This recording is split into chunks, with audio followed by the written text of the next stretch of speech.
Video എന്താണെന്നറിയണ്ടേ? അതിന് വേണ്ടിയിട്ടുള്ള കുറച്ച് ഐറ്റംസാണ് ഞാനവിടെ അരിഞ്ഞുകൊണ്ടിരിക്കുന്നത്. ഇന്നത്തെ നമ്മുടെ ഡിഷ് എന്ന് പറയുന്നത് പാകിസ്ഥാനി ചിക്കൻ ബിരിയാണി. എല്ലാവരും ഒന്ന് ട്രൈ ചെയ്യണേ. അതിന് വേണ്ടിയിട്ടുള്ള വെജിറ്റബിൾസ് കട്ട് ചെയ്തെടുത്തിട്ടുണ്ട്.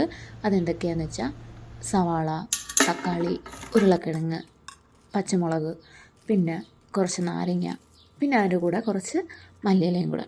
അത്രേ വേണ്ടുള്ളൂ. ഇനിയിപ്പോൾ നമുക്ക് ഫസ്റ്റ് ആദ്യം ചോറ് വെക്കണം. ചോറ് വെക്കാൻ വേണ്ടിയിട്ട് നമ്മുടെ സാധാ എല്ലാ ഐറ്റവും പട്ട, ഗ്രാമ്പൂ, കുരുമുളക് അങ്ങനത്തെ ഐറ്റംസ് എല്ലാം ഇട്ടിട്ട് ഒരു 2 ടീസ്പൂണോളം നെയ്യും ഇട്ട് കൊടുത്ത് ഒരു ഗ്ലാസ് അരിയാണെന്നുണ്ടെങ്കിൽ 1.5 ഗ്ലാസ് വെള്ളം എന്ന അളവിൽ എടുത്ത് നമുക്ക് ചോറൊന്ന് പറ്റിച്ചെടുക്കണം. അരി നമുക്ക് ആദ്യമേ ഒരു 10 മിനിറ്റ് ഒന്ന് കുതിർത്ത് വെച്ചേക്കണേ. എന്നാലേ നമുക്ക് ജസ്റ്റ് ഒന്ന് പെട്ടെന്ന് വെന്ത് കിട്ടത്തുള്ളൂ. അങ്ങനെ നമ്മുടെ ചോറും റെഡിയായിട്ടുണ്ട്. അങ്ങനെ അടുത്ത ബാക്കി നമുക്ക് മസാല കൂട്ടം റെഡിയാക്കാം. അതിന് വേണ്ടിയിട്ട് ഒരു പാൻ അടുപ്പത്ത് വെച്ചിട്ട് കുറച്ച് നെയ്യ് വീണ്ടും ഒഴിച്ചു കൊടുക്കുക.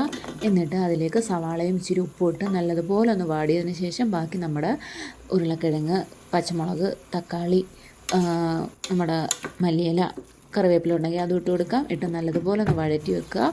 നല്ലോണം ഒന്ന് വഴണ്ട് വരുമ്പോഴത്തേക്ക് അതിലേക്ക് മുളക് പൊടി, പിന്നെ നമ്മുടെ ഗരം മസാല, പിന്നെ നമ്മുടെ ഫെന്നൽ പൗഡർ എന്ന് പറയത്തില്ല, ജീരകപ്പൊടി, മഞ്ഞൾപ്പൊടി, ഇതെല്ലാം കൊണ്ട് ഇട്ടിട്ട് നല്ലതുപോലെ ഒന്ന് മിക്സ് ചെയ്യാം. ഇതിൽ മല്ലിപ്പൊടിയുടെ ആവശ്യമില്ല കേട്ടോ.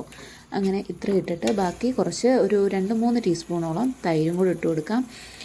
തൈരും നമ്മുടെ ഉരുളക്കിഴങ്ങുമാണ് ഇതിൻ്റെ ഒരു ഹൈലൈറ്റ് എന്ന് പറയുന്നത്. അങ്ങനെ ഇതും കൂടി ഇട്ട് കൊടുത്തിട്ട് നമുക്ക് ബാക്കി ചിക്കനും കൂടെ കഴുകി വൃത്തിയാക്കി വെച്ചേക്കുന്നത് ഇട്ട് കൊടുക്കാം. മുളക് പൊടി ഇടുമ്പം സൂക്ഷിക്കണേ. ഞാനിവിടെ മുളക് പൊടി എൻ്റെ നല്ല എരിയുള്ള മുളക് പൊടി ആയതുകൊണ്ടാണ് ഞാൻ ഏകദേശം ഒരു 1.25 ടീസ്പൂണേ ഇട്ടിട്ടുള്ളൂ. എരി കുറഞ്ഞാണെന്നുണ്ടെങ്കിൽ നിങ്ങൾ അതിനനുസരിച്ച് മുളക് പൊടി നിങ്ങൾക്ക് ചേർക്കാം. അങ്ങനെ ഒരു ഇത്തിരി വെള്ളവും കൂടി ഒഴിച്ച് നല്ലതുപോലെ ഒരു 5 മിനിറ്റ് ഒന്ന് വേവിച്ച് എടുത്തിട്ടുണ്ട്. അപ്പോഴത്തേക്ക് ചിക്കൻ എല്ലാം റെഡിയായി കിട്ടിയിട്ടുണ്ട്. ഏകദേശം ഈ പരുവാകുമ്പോഴത്തേക്ക് ബാക്കി നമ്മൾ വേവിച്ച് വെച്ചേക്കുന്ന മുക്കാൽ വേവിലാണ് ചോറ് വേവിച്ച് വെച്ചേക്കുന്നത്. അതെല്ലാവർക്കും അറിയാമല്ലോ ബിരിയാണി എങ്ങനെ വെക്കുന്നതെന്ന്. അങ്ങനെ ബാക്കി റൈസും കൂടി അതിനകത്ത് ഇട്ട് കൊടുത്തിട്ട് കുറച്ച് ലെമണും കുറച്ച് മല്ലിയിലയും കൂടെ അതിന് മുകളിലിട്ട് കൊടുത്തിട്ട് ബാക്കി നമുക്കൊന്ന് ദം ചെയ്യാം. മൈദാമാവി ദം ചെയ്യുന്നെങ്കിൽ അങ്ങനെ ചെയ്യാം. ഞാനിവിടെ ഫോയിൽ പേപ്പറിനകത്താണ് ചെയ്യുന്നത്, അലൂമിനിയം ഫോയിലിൽ. അത് വെച്ചിട്ട് അതിൻ്റെ മുകളിൽ അതിൻ്റെ അടപ്പ് വെച്ചിട്ട് നല്ലതുപോലെ പ്രസ് ചെയ്ത് വെക്കുകയാണ് ചെയ്യുന്നത്.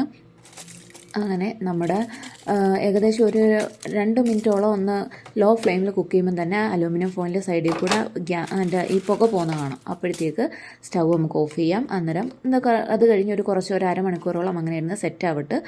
അപ്പോഴും നമ്മുടെ ബിരിയാണി നല്ല സെറ്റായി കിട്ടുന്നുണ്ട്. കുഴഞ്ഞും പോയിട്ടില്ല എന്നാൽ പരിപരാന്നും ഇരിക്കുമല്ല. നല്ല കറക്റ്റ് നമുക്ക് പാകിസ്ഥാനി ബിരിയാണി കിട്ടും. എല്ലാവരും ഒന്ന് ട്രൈ ചെയ്യണേ. അപ്പോൾ ടാറ്റ, ബൈ, സി യു.